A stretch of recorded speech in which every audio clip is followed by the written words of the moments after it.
안녕하십니까.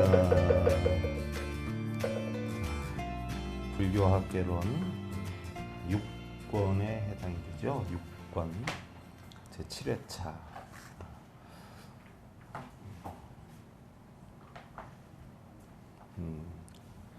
여러분들 6권 24페이지 오늘 중간 부분 부처님의 가르침인 불교의 진리를 밝히는 두 가지의 길은 이제 오늘 여기서부터 들어가는 것인데요. 지난 시간에 했던 것을 잠깐 되살펴보고 넘어가도록 하죠. 전등록에 보면 여러분들 전등록은 잘 알죠? 옛날 선사님들이 깨달으신 내용을 수록해 놓은 것이 전등록이죠. 청사는 원래 움직임이 없는데 백운은 역시 오락가락 하는구나.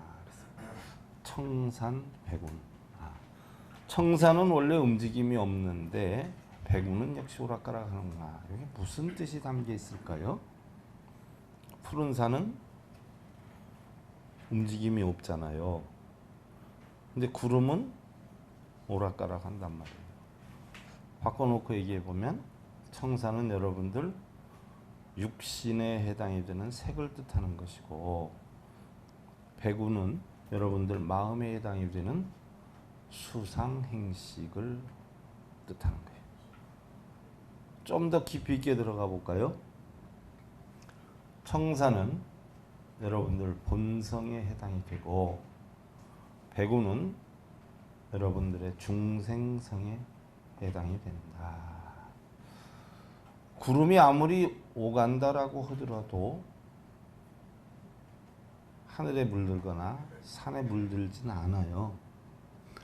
여러분들이 마음에 어떠한 마음을 갖는다라고 하더라도 본성 속에 물이 들진 않아요. 그냥 스쳐 지나가는 인연일 뿐이다. 그런데 여러분들은 중생성에 빠져서 어차피 흩어져 없어질 구름을 가지고 싸우고 있다는 이야기.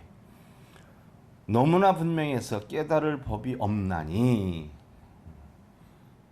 제가 말씀드린 게 틀려요, 맞아요? 그 이상 더 알 필요가 있어요, 없어요? 그런데 대부분의 중생들은 깨달을 법 때문에 마음을 어둡게 하는구나 라고 했어요. 요 이치만 알면 아무것도 아닌데 뭘 깨닫는다고 여러분들 평생을 가서 절하고 읽고 쓰고 빌고 그러고 있죠. 요 이치만 알면 뭐 더 이상 깨달을 거 없어요. 그러니까 깨닫지 못했다고 내가 부처가 되지 못한다고 번뇌하지 말고 뭐요? 그냥 다리 쭉 뻗고 잠이나 자거라. 전등록에 나온 이야기예요. 거짓도 참도 전부 알고 보니까 없는 것이로다. 거짓도 참도 누가 만들어요? 자기가 다 만드는 기요. 거짓도 참도 없어요. 선도 악도 누가 만들어요? 본래 있는 거예요? 없는 거예요. 지난번에도 얘기를 했어요.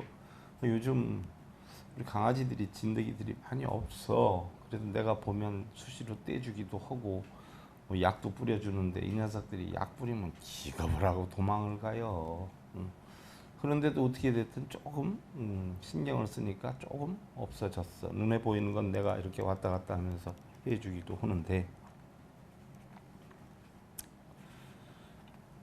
진드기들이 달라붙으면 꼬물꼬물했던 거 눈에 잘 보이지도 않는 것들이 하루 이틀 지나면요 꽈리만큼 막 이렇게 크게 돼요. 그러면 커피를 다 빨아먹었다는 거예요. 여러분들 안쓰러워요? 신나요? 안쓰럽다 하는 사람들은 강아지 식구고, 신난다 하는 사람은 찐득이 식구야. 그럼 누가 맞는 거예요? 제가 강아지 밥을 주면 이 녀석들이 먹다가 해체를 하면 누가 와서 다 먹냐면 산까치들이 따라와서 먹어요.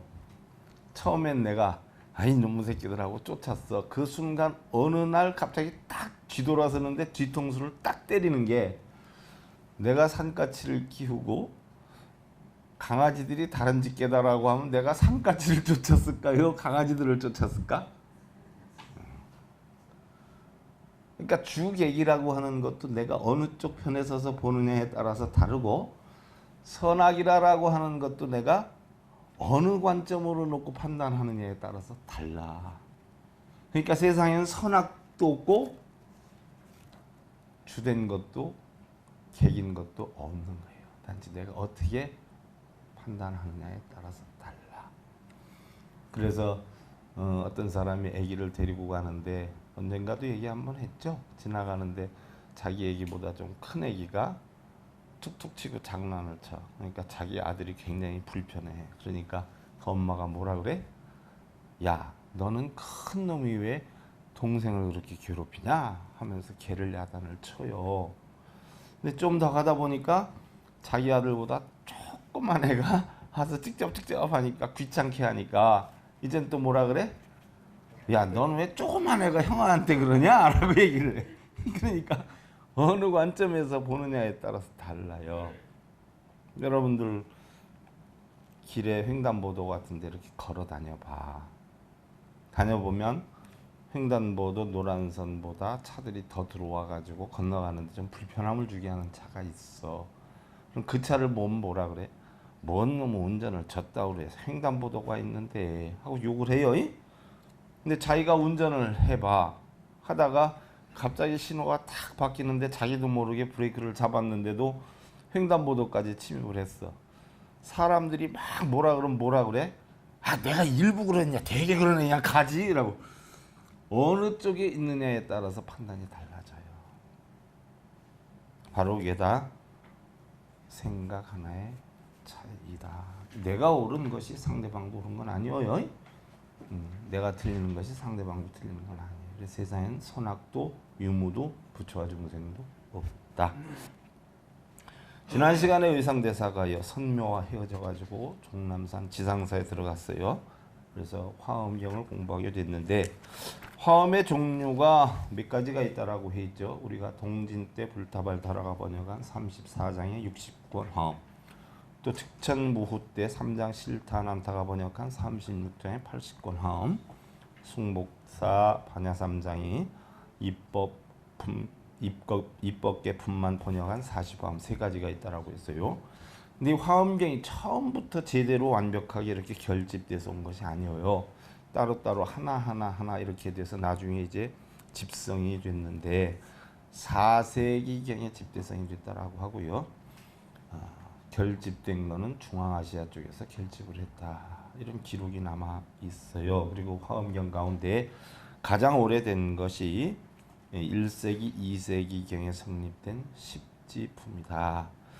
산스크리트어로, 그러니까 원래의 범어로 남아 있는 것은 십지품과 입법계품만 남아 있다는 이야기예요. 그러니까 후세에 뭐예요? 스님들이 다 만든 것이다 라는 이야기예요. 우리가 화엄경 대방 광불 화엄경이다라고 표현하는데요, 한량없이 크고 바르고 넓으신 부처님의 지혜와 진리를 아름답고 향기가 있는 꽃으로 장엄한 경이다. 근데 당시 의상의 공반경은 60권 화엄의 34품인데 1년 동안은 독송을 했고 3년 동안은 그 뜻을 파헤쳐 나가서 지엄화상의 강서를 듣고 문답을 했다. 그럼 우리가 이제 화엄경이다라고 하면 쉽게 얘기해서 뭐를 표현한 거냐? 일반적으로 우리가 화엄경이다라고 아함방등 반야법화 열반을 다 합쳐서 하나로 화엄경이다라고 표현할 수 있는데, 글자 수를 따지면 정확하게 나도 헤아려 보진 않았어요. 학문에 의하면 10조 95,048글자로 되어 있고, 바로 화엄경이라고 하는 것은 부처님이 깨우친 진리가 뭐라 그랬지? 한마디로 하면 연기론이라고 했죠. 연기론, 인연법, 인연과법. 그래서 부처님께서 이르시기를 온법계의 삼라만상은 서로 인연이 되어서 생겨난다라는 이야기예요. 바람이 불면 구름이 몰려오고 구름이 몰려오면 비가 오고 비가 오면 산천초목이 또 비를 맞게 될 것이고요. 그 산천초목이 저 혼자 푸른 것도 아니고 비와 구름과 바람과 더불어서 푸르게 된 것이다. 또한 우리도 보면요, 부모가 없으면 자식이 없어요. 자식이 없으면 손자가 없어요. 인과 연이 없으면 삼남한상에 아무것도 없을 것이다. 또한 빗방울이 하나하나 모여서 강물이 되고요, 바다를 이루게 되고요. 그렇게 놓고 보면 바다가 빗방울이고 빗방울이 즉 바다인 것과 같다라는 이야기. 이제 오늘부터 나갈게 여러분들, 불교의 진리를 밝히는 두 가지 길은 실상론과 연기론이 있다라고 했는데요. 실상론과 연기론.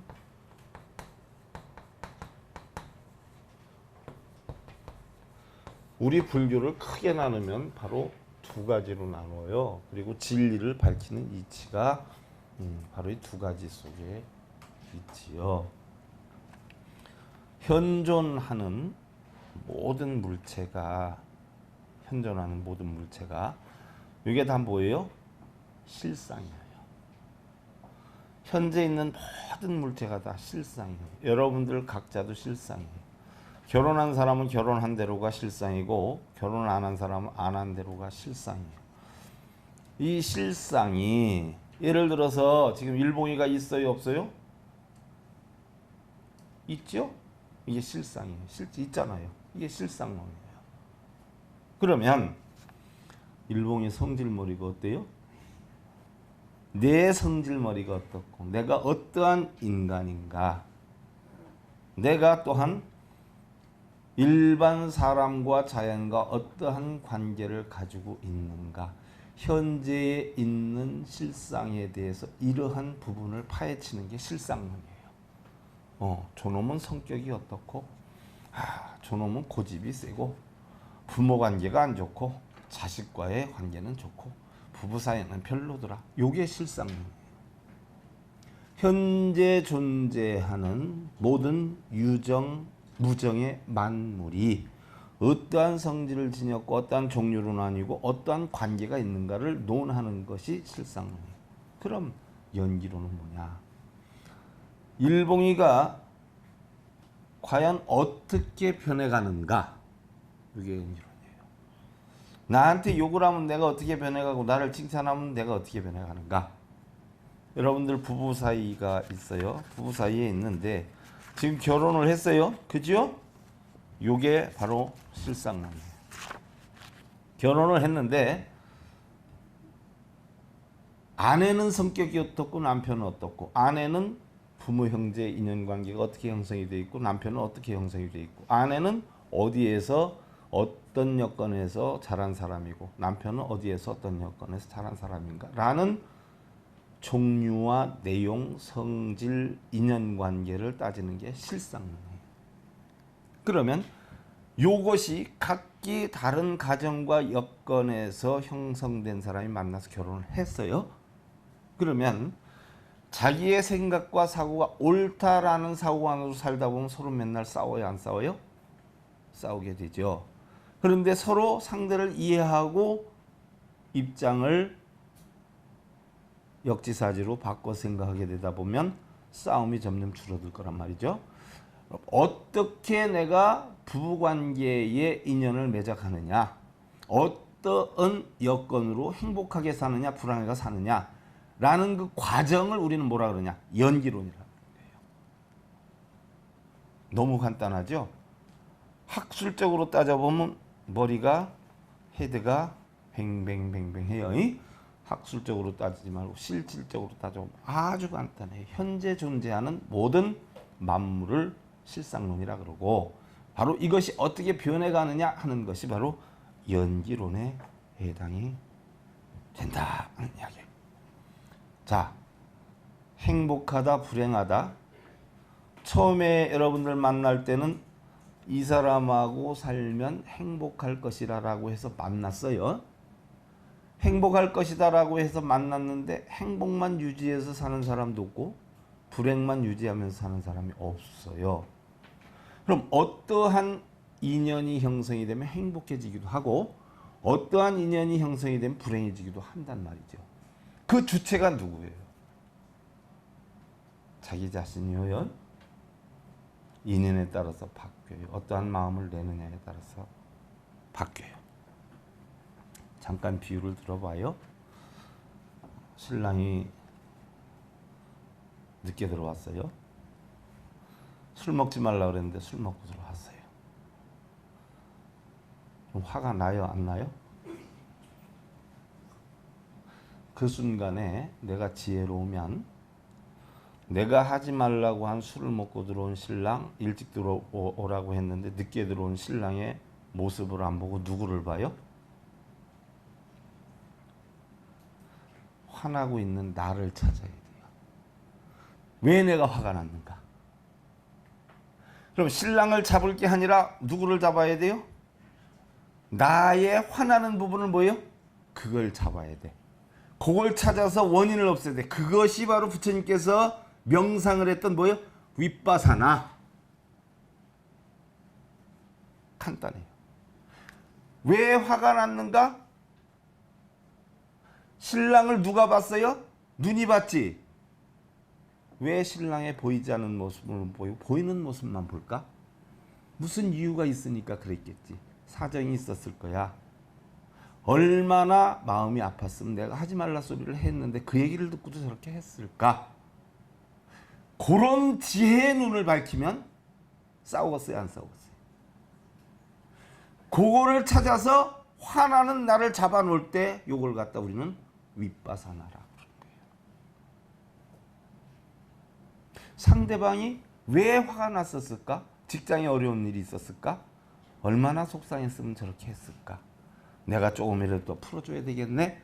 너를 근거로 해서 원인을 찾아나가지고 상대방을 편안하게 해줘서 나를 편안하게 만드는 거. 요걸 뭐라 그래요? 사바타라고 그래요.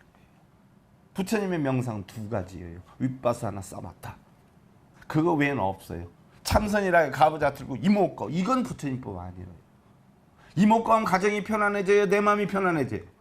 지금 내가 말씀드린 나를 힘들게 하는 원인이 무언가를 찾아가지고 원인을 나에 대해서 분석을 해가지고 화나는 부분을 억제하는 걸 윗바사나, 상대의 역량을 생각해서 그 원인을 제거하는 걸 사바타. 그러면 싸울 일이 있어요? 없어요? 없죠. 그걸 해야지. 왜 우리 불자들은 맨날 가서 가부좌 틀고 이먹고 만법길 일기하처 왜 이러고 있어? 열심히 들이야. 이게 우리 불교의 실상론과 연기론이에요. 자, 모든 것은 인연에 의해서 움직인단 말이죠. 자, 여러분들 지금 행복한 건 괜히 행복해요? 괴로운 건 괜히 괴로워요? 뭔가는 괴로울 만한 원인이 있어요. 뭔가는 행복할 만한 원인이 있어요. 그럼 내가 행복을 느낀다 해서 행복이 얼마나 갈까요? 또 다른 인연이 만들어지면 뭐요? 불행에 빠질 수도 있고요. 행복의 인연이 되면 계속 행복해질 수도 있어요. 그 원인을 누가 만들어요? 나가 만드는 거예요.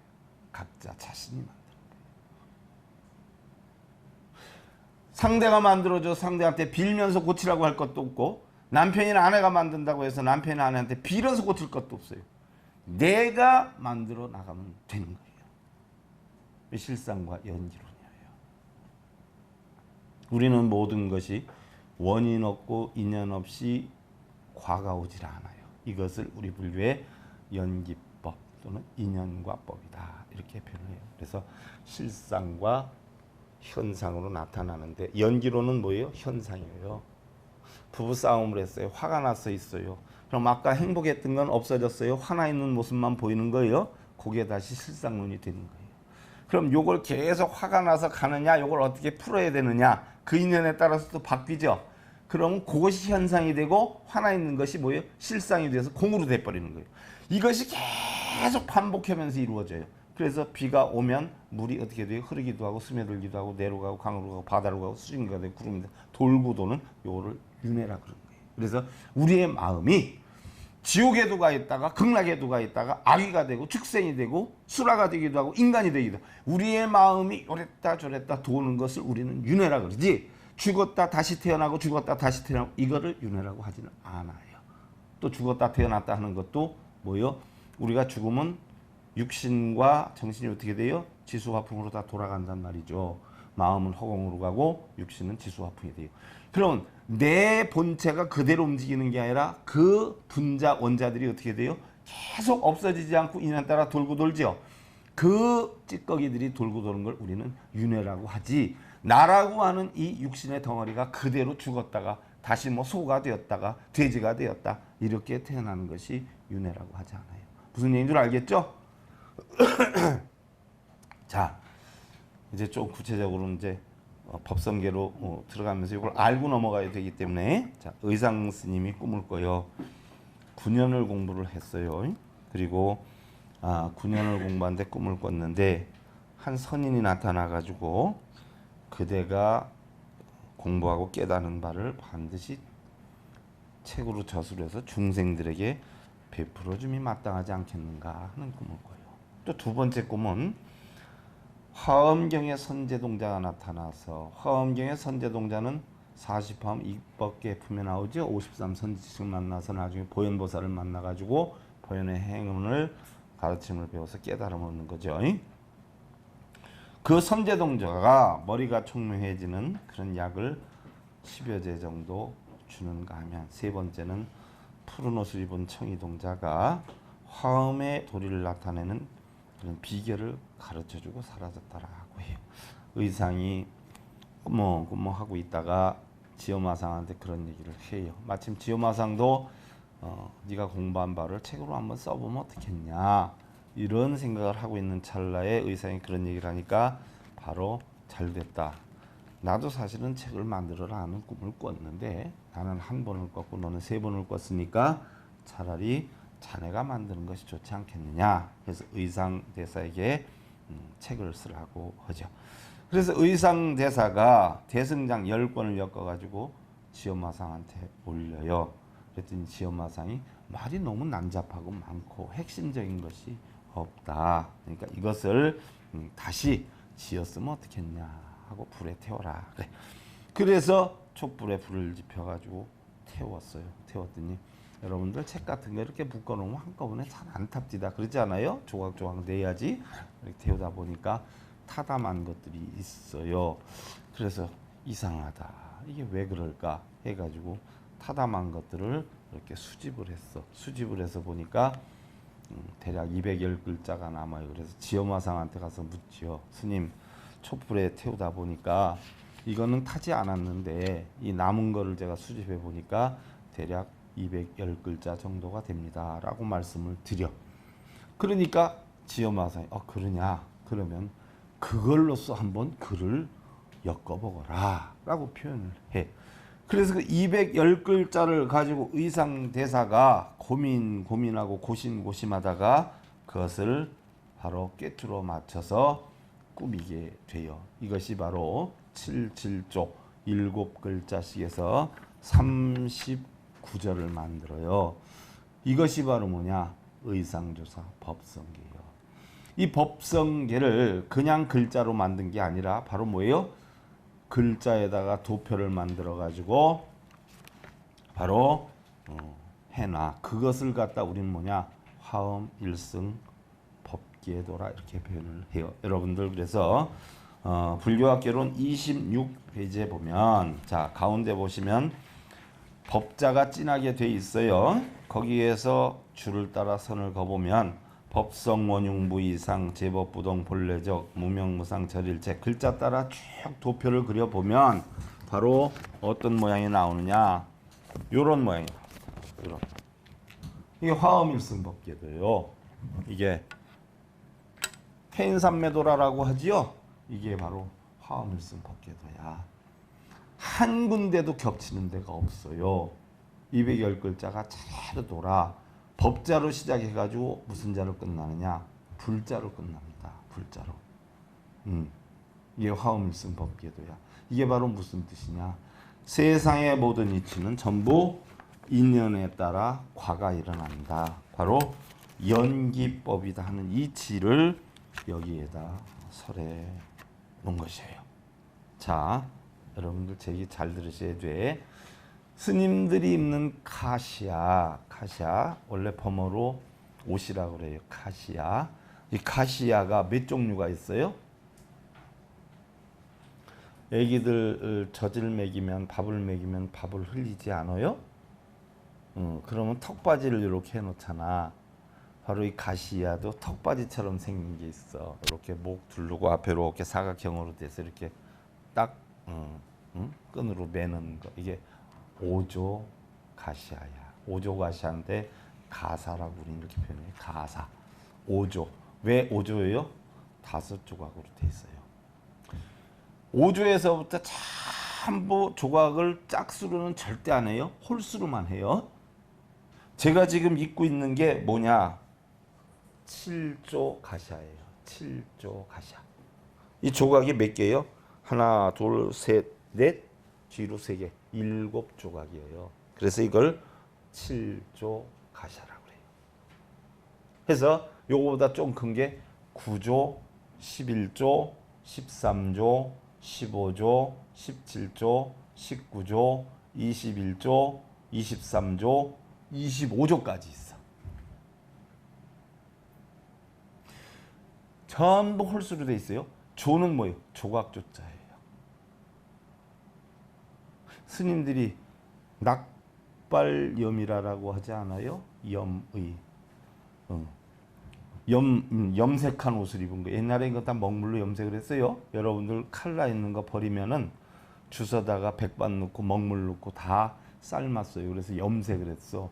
그래서 스님 옷 색깔이 별도로 정해진 게 없어요. 그래서 머리를 상투를 자른 걸 낙발, 염색한 옷을 입어서 염의.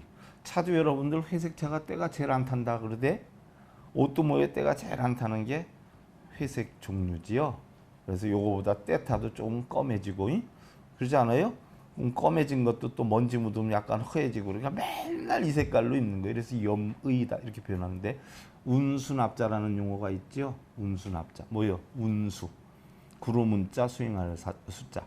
구름 따라 수행을 해. 뭘 입고? 납자. 떨어진 옷을 입고. 바로 떨어진 옷을 주워다가 부처님 제사에서부터 통짜로 입기가 곤란했어요. 왜? 조각조각 버린 걸 주워다가 엮어서 입었어요. 그래서 납자라. 그게 조각이 된 유래야. 그러면 대가사라라고 하는 게 있어. 대가사. 그거는 짝수예요. 25조까지 홀수로 돼 있고, 대가사는 몇 조여요? 28조야. 왜 28조일까요?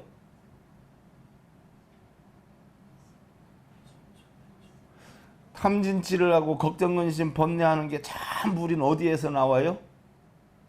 3계 28천에서 나오잖아. 욕계, 색계, 무색계, 탐진치의 3개. 그 탐진치 3개가 3계 9천이라 그래서 구지라에서 9천을 헤매는 게 거기서 얘기 나왔다라고 했죠. 우리 모든 번뇌는 삼유 때문에 생겨. 삼유는 뭐예요? 욕계, 색계, 무색계, 3계에서 생긴단 말이에요. 3계 어디? 28천에서 생겨. 그럼 편안해지려면 3계 28천에 뭐예요? 탐진치를 다 없애야 되지요. 그래서 스님들의 대가시아가 뭐예요? 28조예요. 28조. 28조의 모든 번뇌를 다 없앤다라는 얘기예요. 거기다가 제 7조가 아사지만 여기 홈이 이렇게 있어요. 이렇게 날개가 이렇게 있어요. 이렇게 만져보면 속에 박아놓은 거 아니에요. 속에 열려 있어요. 그러면 이 입구에다가 콩을 이렇게 하나 딱 집어넣어요. 입구에다가 콩을 집어넣으면 윤리 뺑바퀴를 뺑 돌아서 나중에 나와요. 무슨 얘기예요? 28조 가사에도 콩을 갖다 집어넣고 요 날개 따라 집어넣으면 뺑바퀴를 돌아서 나와야지 그게 대가사가 제대로 된 거야. 그게 무슨 뜻이에요? 화엄일승 법계도의 연기론을 나타낸 거예요. 연기의 이치를 깨달으면 우린 뭐예요? 걱정, 근심, 번뇌, 고통 해야 안 해요? 안 해요. 왜냐하면 세상에 머물러 있는 게 있어요, 없어요? 없어요. 그래서 금강경에 뭐예요? 응무소주 이생기심이라고 했어. 머무는 바 없이 마음을 내라. 내가 지금 화가 나서 도끼 눈을 뜨고 있어도 그게 얼마나 가? 신랑이 미안해, 내가 잘못했어. 그러면 또 싹 풀어지죠? 풀어졌다가도 또 문제 일으키면 어떻게 돼요? 또 도끼 눈으로 팍 떠지죠? 그러니까 맨날 변해가는 게 인연따라. 이게 바로 연기의 이치고요. 이런 이치를 바로 의상대사가 허음 일승 법계도를 짓게 된 연유를 뭐라고 표현했냐? 무릇 오성인의 소용스러운 가르침은 일정한 처방이 없고 병에 따라 약을 쓰는 응기수병이 동일하지 아니하다. 똑같은 어려움을 겪어도 처방법이 다르다는 이야기예요. 왜? 원인이 다르니까. 그러지 않아요? 신랑이 노름을 하고 와서 내가 화가 났는지, 신랑이 술 먹고 와서 화가 났는지, 늦게 와서 화가 났는지, 화난 이유를 다 다르게 만들잖아요. 그러니까 처방법이 같아요, 달라요? 다르다는 얘기예요. 그 얘기요. 그러나 미혹한 사람은 남기신 말씀을 기록한 글자에만 치우치다 보니 알아야 할 근본을 잃고 산다. 깨달음을 얻으라고 이 경을 공부하라 그랬지. 경만 읽으면 되는 줄 알고 경만 읽고 쓰고 있죠. 어리석은 중생들은 그러고 산다는 거예요. 그리하여 화엄교학의 이치와 가르침의 근거에서 짧은 곡선으로 드는 시를 지어 이름에만 집착하고 있는 무리들로 하여금 이름 없는 참다운 근원으로 돌아가게 하려 한다. 자, 마음이라 하는 것을 여러분들, 자, 내가 마음 한글로 썼어. 한자로 마음 썼어. 마음에 대해서 여러분들 얘기해봐. 뭐가 마음이야?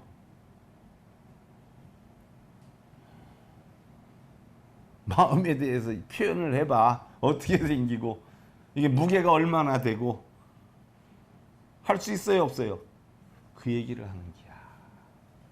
표현할 수가 없는데 왜 글자면 빠지고 적혀있는 내용에만 빠지느냐는 얘기요. 적혀있지 않는 마음, 그렇지 않아요? 그 마음에 대한 여건을 스스로 뭐 깨달아야 된다는 이야기예요.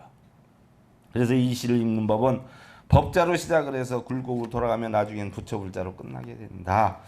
인연으로 생겨나는 일체 모든 것에는 주인이 따로 있지 아니함을 나타내기 위해서 화엄 일승 법기에도의 지은 이름을 기록하지 아니한다라고 했어요. 그래서 이름은 없이 668년 7월 15일 이거를 지었어요. 자, 법성원흉부 이상 해서 맨 끝에 구례부동명이 불로 끝나요. 법으로 시작해서 불로 끝나. 근데 옛날에는 그러지 않았어요.